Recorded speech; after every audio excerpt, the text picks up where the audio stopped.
let's have a look at One News and their report. Let's just look at this together to bring everyone pretty much up to date as to how they announced what was happening with the half-yearly update. The future, with the opening of the books revealing the government's coffers are emptying out and the outlook is bleak with more pain ahead. Today's half-yearly update confirming the economic downturn started earlier, cut deeper and will take the country longer to emerge from. The tax take faces being $13 billion lower than predicted. So I was saying earlier, that's a strangely specific number, quite close to $14 billion that they took out of those coffers. It's just a coincidence, I'm sure. Oh, May's budget. Yeah, go Craig. It's worse than that because this is the half-year update. So the 14 billion is already out at the HYEFU. This is on top. So shit. So this is 27 billion. So this is more on top of all the numbers here will be the numbers on top of the numbers that were announced at the budget. So when you see $13 billion and you go, oh, well, that's just the $14.6 billion tax program that they promised. No, this is new numbers on top of this. So this is the effect of a slower economy. This is effect of a lower population base. This is the effect of less spending. It's generally speaking, all of this is really bad news bear on top of existing bad news bear that had already turned up. Thank you. We always like these conversations with you, Craig. You always bring the Christmas joy. It's fantastic. We'll keep going with the story, eh? Because we do want to know. There's our first headline you've just given us, and we are 21 seconds into the story. Due to decreasing GST, business and worker payments, and government expenses are $1.4 billion higher than forecast, largely due to increased welfare, superannuation and education costs. So any return to surplus has been pushed out by at least 2 years, and government debt is tracking higher. The Finance Minister says this all means she has a big task ahead to find money to fund essential services. So can she ask the landlords? I'd say that she's trying to find it. Will those landlords have a bunch of pile of money like in their mattress? Can they get it from them? Maybe? No? They could certainly contribute. Yeah, maybe. There'll be more public sector cuts, no new initiatives for many government departments, and the hunt is on to find new ways of bringing in much needed cash. Business correspondent Katie Bradford reports. I reckon it's going to be like cake stalls outside Parliament anyway to get money in to pay for their fucking tax breaks. More protests in the capital. 50 WorkSafe employees are set to lose their jobs, monitoring health and safety, while the health of the economy is also under threat. Yeah, because that's what you don't need. People keeping your workplace safe. Get rid of those guys. Sure, it'll be fine. The hill we have to climb is steeper than it was a year ago. Now, okay, we're going to cut through this.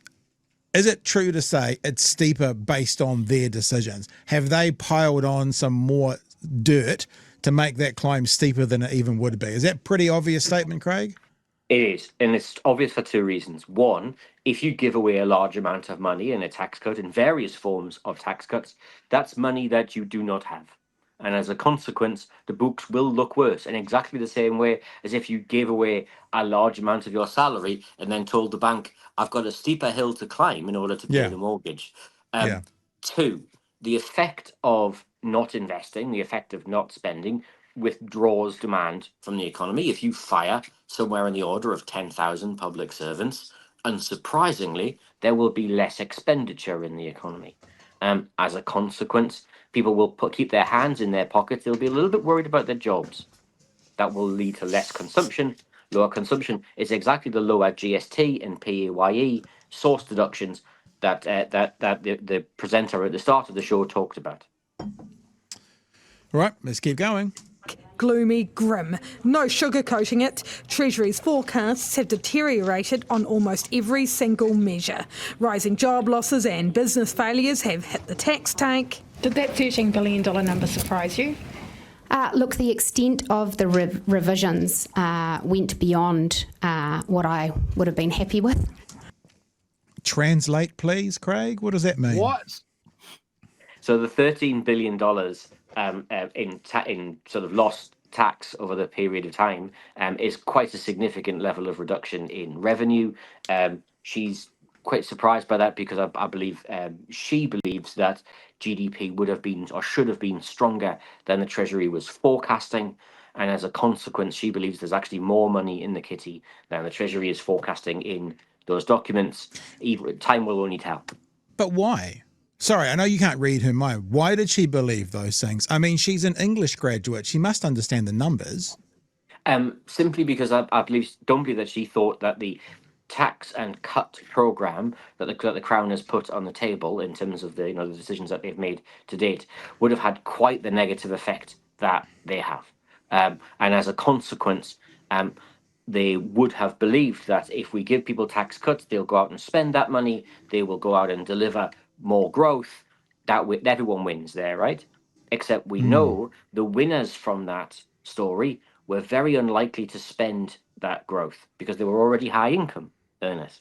So they were saving that growth, or they were paying off their mortgage, or they were doing other things. What they weren't doing was giving it to minimum wage workers or to beneficiaries who spend all of their income straight away because they simply don't have any other source of income. That's the kind of growth that's the kind of spending that delivers quick growth in localities. And as a consequence, we end up where we are with a lower tax take. And as we said at the start of when I came in, we go around the merry-go-round of fewer jobs, less tax, less growth, fewer jobs, less tax, less growth. So, but that says to me that they're either incompetent because they didn't know what their decisions were going to lead to, or they're incompetent because they did and they're just lying about it now. Neither of those outcomes are particularly good for the voters, for the citizens of New Zealand. I never want to accuse anyone of lying because I genuinely don't know someone's intentions. But what I do know is that we've tried this experiment many times, but it is a pervasive belief that if we simply, to use the jargon, consolidate the Crown's accounts, so we cut spending, then somehow magic growth will turn up. We've tried this many times before. It hasn't happened. The solution seems to be if we just try it harder, then it will eventually happen. There's no success yet, but God loves a trier. All right, we'll keep going. You go. Sorry, Joe. Something that gets mentioned. Socialism has never worked. It's good in theory. Can we say that about austerity at this point? Because so many governments have tried it, and every single one of them has got the same results. It does not work. It's not so much that it doesn't work. It works for some people. So a very narrow bunch of people win. But two, I actually, I'm a trained economist for a living, right? Which is lovely for me. But I actually really care about what it does for people's lives, for their quality of life, for the length of their life.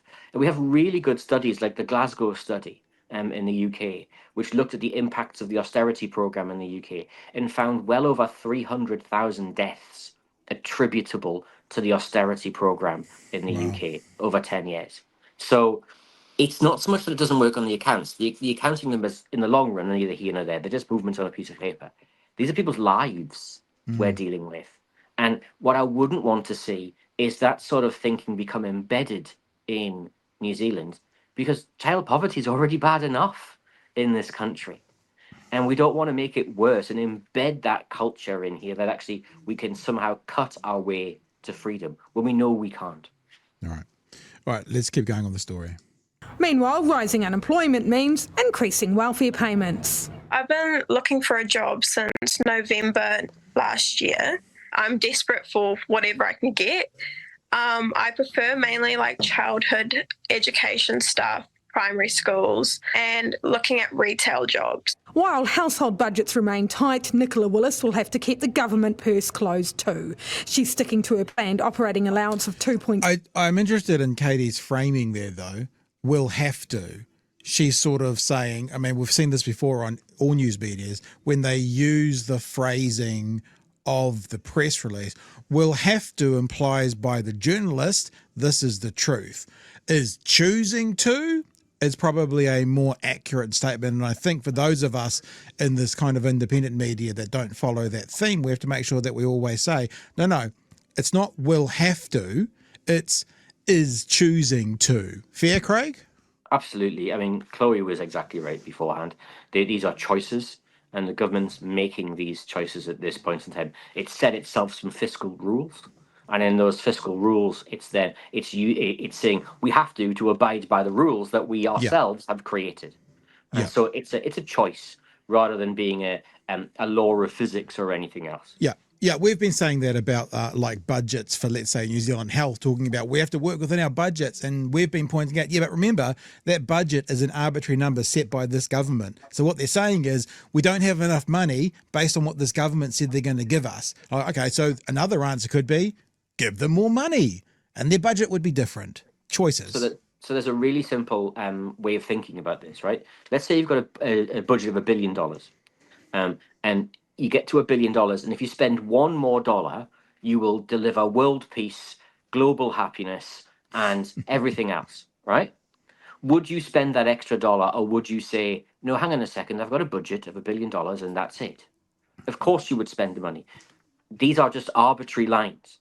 The real goal is actually working out what's value for money, what actually is delivering for people, what delivers great outcomes, and that's a much better way of looking at it than just here is a bucket and that's the only thing I can do. When you started talking about $1 billion budget, I thought you were talking about our show there for a sec, Craig, because that's about what our budget is at the moment, isn't it, Chewie? About that, something like that. Let's keep going. Yeah. $6 billion in next year's budget. Much of that has already been allocated, leaving just $700 million. So more savings will have to be found. That with a few exceptions, government departments will not be receiving additional funding. A charity Choice.